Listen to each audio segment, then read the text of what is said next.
প্ৰকৃততে সেইদিনা জুবিন গাৰ্গৰ হৈতে হৈছিল কি জুবিন গাৰ্গৰ মৃত্যুৰ আঁৰৰ প্ৰকৃত কাৰণ কি কাৰোবাৰ গাফিলতিৰ বাবে নিজৰ জীৱন হেৰুৱা জুবিন গাৰ্গৰ আত্মাই ন্যায় পাবনে এছআইটিৰ তদন্তত প্ৰকৃত সত্য পোহৰলৈ আহিবনে এইবোৰ প্ৰশ্নৰ মাজতেই গৰিমা শইকীয়া গাৰ্গৰ এটা পোষ্টে সামাজিক মাধ্যমত খলকনিৰ সৃষ্টি কৰিছে স্বামীৰ বাবে ন্যায় বিচাৰি যেন দিশহাৰা হৈ পৰিছে গৰিমা শইকীয়া গাৰ্গ স্বামীহীন গৰিমাই যেন সকলোতে দেখা পাইছে মাথো শূন্যতা এতিয়া সকলো অসমবাসীৰ লগতে গৰিমা শইকীয়া গাৰ্গৰ মুখতো একেই প্ৰশ্ন প্ৰকৃততে জুবিন গাৰ্গৰ হৈতে কি হৈছিল সেই অভিশপ্ত দিনটোত মৃত্যুৰ পাছত মহাবাহু ব্ৰহ্মপুত্ৰৰ কুলাত শুবলৈ বিচৰা জুবিন গাৰ্গৰ অন্তিমটো ইচ্ছা পূৰণ কৰি আজি পত্নী গৰিমা শইকীয়া গাৰ্গে আজি জুবিনৰ চিতাভস্ম ব্ৰহ্মপুত্ৰত বিসৰ্জন দিয়ে আৰু তাৰ পাছতেই সামাজিক মাধ্যমৰ ফেচবুক পোষ্টত দেখা যায় গৰিমা শইকীয়া গাৰ্গৰ এটি হৃদয় বিদাৰক লেখনি তেওঁ লিখে অসমৰ মাটি আকাশ বতাহ আৰু এতিয়া বিশাল ব্ৰহ্মপুত্ৰ মানুহ প্ৰকৃতি সকলোৰে বুকুত মাথো তুমি হে ঈশ্বৰ পুত্ৰ অসমখনক সদায় ৰখাৰ দৰেই তোমাৰ স্নেহেৰে আৱৰি ৰাখিবা এদিন লগ হ'ম আকৌ সোনকালেই জন্মান্তৰৰ কথা পাতিম নতুন কাহিনী লিখিম তোমাৰ আৰু মোৰ কিন্তু এতিয়া আমি তোমাৰ সতে প্ৰকৃততে কি ঘটিছিল সেই অভিশপ্ত দিনটোত হেয়া জানিব লাগে উল্লেখযোগ্য যে গৰিমা শইকীয়া গাৰ্গৰ এই উক্ত পোষ্টৰ প্ৰতি সঁহাৰি জনাই অসম জাতীয় পৰিষদৰ সভাপতি লুৰিণজ্যোতি গগৈয়ে কমেণ্টত লিখে আমাক সত্যটো লাগে আমাক ন্যায় লাগে লাগিবই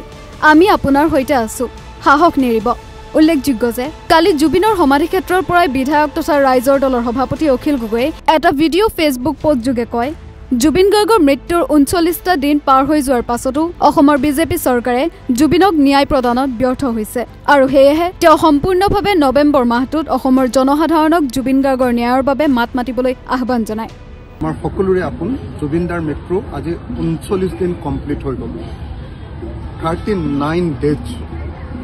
আপোনালোকে সকলোৱে কল্পনা কৰক যে অসমৰ আটাইতকৈ জনপ্ৰিয় শিল্পীজনৰ মৃত্যুৰ আজি 39 দিন পাৰ হৈ গ'ল আৰু 39 দিনৰ পাছতো এতিয়ালৈকে আমি ন্যায় পোৱা নাই মানে কেনেকৈ কিয় মৃত্যু ঘটিছিলে সেই সম্পৰ্কেও আমি এতিয়ালৈকে অৱগত হোৱা নাই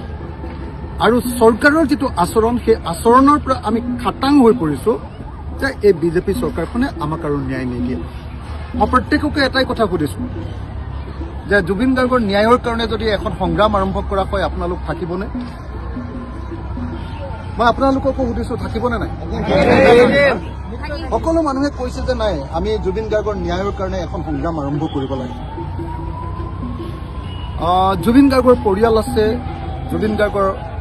অনুৰাগীসকল আছে জুবিন গাৰ্গৰ সহশিল্পীসকল আছে অসমৰ জাতীয় জনগোষ্ঠীয় সংগঠনসমূহ আছে আমি ভাবি আছিলো যে ৰাজনৈতিক দলবিলাকে অলপ লাহে লাহে মাত মাতিব লাগে এতিয়া দেখা গৈছে যে আন কোনেও এতিয়া যিহেতু মাত মতা নাই গতিকে উপায় নাই আমাৰ ৰাজনৈতিক দলৰ পৰিচয় আঁতৰাই থ'ব লাগিব মই ৰাইজৰ দলৰ সভাপতি হিচাপে নহয় কেৱল আৰু কেৱল অখিল গগৈ হিচাপে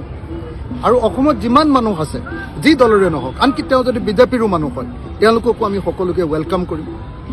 তেওঁলোককো আমি সকলোকে স্বাগতম জনাম যে আমাৰ মৰমৰ জুবিন দা তেওঁ কেনেকৈ মৃত্যু হ'ল তাক আমাৰ বিচাৰ লাগে আমি জানিব লাগে অসমৰ মানুহে যে কেনেকৈ কি ক্ষেত্ৰত তেওঁ মৃত্যু হ'ল পালে অসমৰ মুখ্যমন্ত্ৰীয়ে কেইদিনমানৰ আগত ক'লে যে জুবিন গাৰ্গক হত্যা কৰিছে এতিয়া আকৌ তেওঁলোকে প্ৰচাৰ কৰি আছে বিভিন্নজনৰ মুখেৰে নে জুবিন গাৰ্গে আত্মহত্যা কৰিছে তো এই গোটেইবিলাকৰ পৰা এটা বস্তুত আমি খাটাং হৈছোঁ প্ৰচাৰ অপপ্ৰচাৰ চৰকাৰখনৰ আক্ৰমণ প্ৰত্যাক্ৰমণ এই আটাইবিলাকৰ পৰা এটা বস্তুত আমি খাটাং হৈছোঁ যে হিমন্ত বিশ্ব শৰ্মা চৰকাৰে আমাক ন্যায় নিদিয়ে আৰু সেইকাৰণে মই অসমৰ সকলো মানুহকে এই জুবিন ক্ষেত্ৰৰ পৰা অনুৰোধ জনাইছোঁ আহক আমি সকলোৱে জুবিন দাৰ কাৰণে মাত মাতোঁ অহা 31 তাৰিখৰ পৰা চিনেমাৰ আকৌ হাৱা লাগিব তাৰ পাছত মানুহে কি ৰূপ লয় ময়ো নাজানো আপুনিও নাজানে গতিকে আমি সকলোৱে মিলি কিন্তু 31 তাৰিখৰ আগতে এটা সিদ্ধান্ত ল'ব লাগে যে নৱেম্বৰ মাহটো আমি সম্পূৰ্ণ মাহ আমি জুবিন দাৰ ন্যায়ৰ কাৰণে অসমীয়া জাতিয়ে মাত মাতোঁ এইকেইদিন এতিয়ালৈকে ধান কাটিব হোৱা নাই এইকেইদিনে অসমীয়া মানুহৰ কাৰণে ফ্ৰী বতৰ এইকেইদিনতে আমি যদি প্ৰেছাৰাইজ কৰিব পাৰোঁ তেতিয়াহে আমাৰ মৰমৰ জুবিন দা আমাৰ হৃদয়ৰ অংশ জুবিন দা আমাৰ হাৰ্টত জুবিন দা তেখেতে ন্যায় পোৱাটো সম্ভৱপৰ হ'ব প্ৰত্যেকজনৰ মনৰ ভাৱ কেৱল এটাই যে আমি ন্যায় পাব লাগিব কিন্তু ন্যায় পোৱাৰ কোনো সম্ভাৱনা নাই আজি এগৰাকী একেবাৰে বয়োজ্যেষ্ঠ মহিলাক পালোঁ তেওঁ ক'লে যে হিমন্তই অকল এনেকৈ জেলেপীৰ পাকটোহে পকাই আছে একদম সঁচা কথা জেলেপীৰ পাক পকাইছে সকলো মানুহে বুজি উঠিছে যে এই চৰকাৰে ন্যায় নিদিয়ে গতিকে উপায় নাই আমি সকলোৱে মাত মাতিবই লাগিব তদুপৰি কৃষক মুক্তি সংগ্ৰাম সমিতিৰ সাধাৰণ সম্পাদক বিদ্যুৎ শইকীয়া সংবাদ মাধ্যমৰ আগত কেতবোৰ বিস্ফোৰক মন্তব্য দি কয় সেই অভিশপ্ত দিনটোত জুবিন গাৰ্গৰ সৈতে প্ৰকৃততে হৈছিল কি কিমান সময়ত আৰু কেনেকৈ সেই ঘটনাটো ঘটিছিল সেই সম্বন্ধে অসম চৰকাৰে জনসাধাৰণক স্পষ্টভাৱে জনোৱাত বিফল হৈছে লগতে তেওঁ অসমৰ বৈদেশিক মন্ত্ৰী পবিত্ৰ মাৰ্ঘেৰিটাৰ জুবিন গাৰ্গৰ মৃত্যুৰ তদন্তক লৈ নিষ্ক্ৰিয় ভূমিকাকো তীব্ৰ সমালোচনা কৰে বিভিন্ন সময়ত বিভিন্ন কথা কৈ আছে কিন্তু আজিৰ দিনটোলৈকে আমি কোনেও নাজানো যে আসলতে জুবিনদাৰ সেই হৃদয় বিদাৰক যিটো ঘটনা জুবিনদাৰ মৃত্যুৰ ঘটনা সেই ঘটনাটো 18 ছেপ্টেম্বৰত ঘটিছিল নে 19 ছেপ্টেম্বৰত ঘটিছিল আমি মুখ্যমন্ত্ৰী ডাঙৰীয়াৰ পৰা জানিব বিচাৰি আছো যে ইয়তখনলৈ কেইটা বজাত জুবিনদা ওলাই গৈছিল ছিংগাপুৰৰ সময় কেইটা বজাত আৰু ভাৰতীয় সময় কেইটা বজাত ইয়তখনত সেই দুৰ্ঘটনাটো কেইটা বজাত সংঘটিত হৈছিল আৰু কেইটা বজাত জুবিনদাক হস্পিটেললৈ নিয়া হৈছিল তো হৎকাৰ প্ৰক্ৰিয়াটোক জয়দুল হিচাপে লৈ অসমৰ মুখ্যমন্ত্ৰী আৰু বিজেপি চৰকাৰে জুবিনদাক লৈ সাংঘাতিক ধৰণে তেওঁলোকে ৰাজনীতি কৰিছে হৎকাৰ প্ৰক্ৰিয়াটো কৰিছে সেইখিনি আমি সকলোৱে দেখিলো কিন্তু আমাৰ মনৰ মাজত যিটো কথা খুদ হৈ আছে আজিলৈকে যিটো আমি বিচাৰি আছো আজিৰ দিনটো আমি দৰঙত উপস্থিত হৈ বিচাৰিছো যে জুবিনদাৰ সেই ঘটনাটো কেনেকৈ ঘটিছিল যিটোক আমি ন্যায় বুলি কৈছো ন্যায় মানে হৈছে প্ৰকৃত অনুসন্ধান সত্যতা নিৰ্ধাৰণ দোষীক চিনাক্তকৰণ আৰু দোষী শাস্তি সেই এই গোটেইকেইটা কথাকে আমি ন্যায় বুলি কৈছো সেই ন্যায়টো আমাক লাগে এনেকুৱাটো নহয় যে জুবিনদা অকলে গৈ পানীত ডুবি মৰি গ'ল জুবিনদা যেতিয়া ঢুকাইছিলে জেকেট পিন্ধি 5 জনমান মানুহ পানীত ৰৈ আছিলে যিসকলে বচাবৰ কাৰণে কি কৰিলে আমি নাজানো সেই ভিডিঅ' আমি দেখা নাই জুবিনদা পানীত ডুবি যি ঠাইত ঢুকুৱা বুলি কোৱা হৈছে সেই ঠাইত ইয়তখনত কেইজনমান মানুহে ভিডিঅ' কৰি আছিলে আৰু খিটখিটাই হাঁহি আছিলে সেই ইয়তখনত এজন কেপ্টেইন আছিলে সেইটো প্ৰটেক্টেড এৰিয়া যিটো আইলেণ্ডত ঢুকুৱা বুলি কোৱা হৈছে প্ৰটেক্টেড এৰিয়া সেই অঞ্চলটোত নিশ্চিতভাৱে চৰকাৰী সকলো ব্যৱস্থা আছে সেইকাৰণে তালৈ মানুহ যাবলৈ দিয়া হয় নামিবলৈ দিয়া হয় এই ব্যৱস্থাটো সেই সময়ত ক'ত গৈছিলে আৰু ইমানখিনি মানুহ থকাৰ পিছত এজন মানুহ কেনেকৈ পানীত ডুবি ঢুকালে আপোনালোকে জানে এইটো এটা ক্ৰিমিনেল কেছ ফৌজদাৰী গোচৰ ক্ৰিমিনেল কেছত যিমান সোনকালে সম্ভৱ হয় সিমান সোনকালে ঘটনাস্থলীলৈ আৰক্ষী বা তদন্তকাৰী বিষয়া যাব লাগে এটা ঘটনা ঘটিলে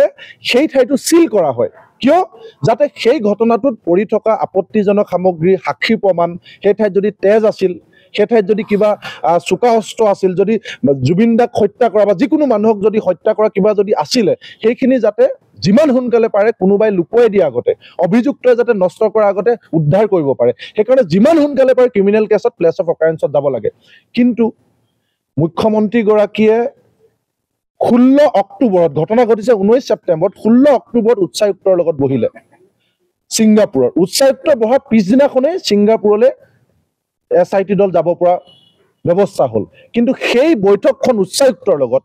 19 অক্টোবৰত ঘটনা ঘটাৰ পিছত 22 অক্টোবৰত যেতিয়া হৎকাৰ কৰিলে হৎকাৰ কৰাৰ পিছত 23 অক্টোবৰতে কিয় 23 ছেপ্টেম্বৰতে কিয় নবহিলে এগৰাকী বিদেশ মন্ত্ৰী আছে অসমত যিজন মানুহে পৃথিৱীত কতো ইলেকশ্যন নেখেলাকে তেওঁ হেনো অতি ভাল ইংৰাজী কয় তেওঁ বিৰাট এফিচিয়েণ্ট বুলি তেওঁক মুখ্যমন্ত্ৰী বিদেশ মন্ত্ৰী পাতিব লাগে বুলি কেন্দ্ৰলৈ পঠাইছিলে সেই মানুহজন জুবিন গাৰ্গৰ কলেজীয়া বন্ধু আছিলে সেই মানুহজন জুবিন গাৰ্গৰ এক্স মেনেজাৰ আছিলে সেই মানুহজনে সেই আটাইতকৈ আগত গৈ ছিংগাপুৰৰ লগত কথা পাতিব লাগিছে পবিত্ৰ মাৰ্ঘেৰিটা তেওঁ কিয় নীৰৱ তেওঁ কিয় এতিয়ালৈকে SIT মাতা নাই তেওঁ কিয় হুটপুছ কৰা হোৱা নাই তেওঁতো দায়িত্ব আছিল দায়িত্ব সমানে সমানে তেওঁ জুবিনদাৰ মেনেজাৰ আছিল তেওঁ ক'ত গ'ল কিয় নিমাত সেইদিনা এজন মন্ত্ৰীয়ে কৈ আছে কি বুলি কৈছে যে আমি এই কাৰণে আন্দোলন কৰিছো যাতে ন্যায়ালয়ে এই কেছটোত কম্প্ৰমাইজ নকৰে সেই মন্ত্ৰীজনক যদি আমি সুধো বা সেই মন্ত্ৰীজনক আচলতে কন্টেম্প অফ কোৰ্ট লগাই তেওঁক জাজে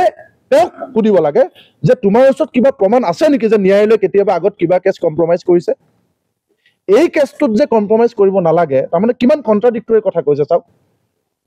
তাৰমানে তেওঁ জানে নেকি যে কিবা কেছত এনেকৈ আগতে কম্প্ৰমাইজ কৰা হৈছিল নেকি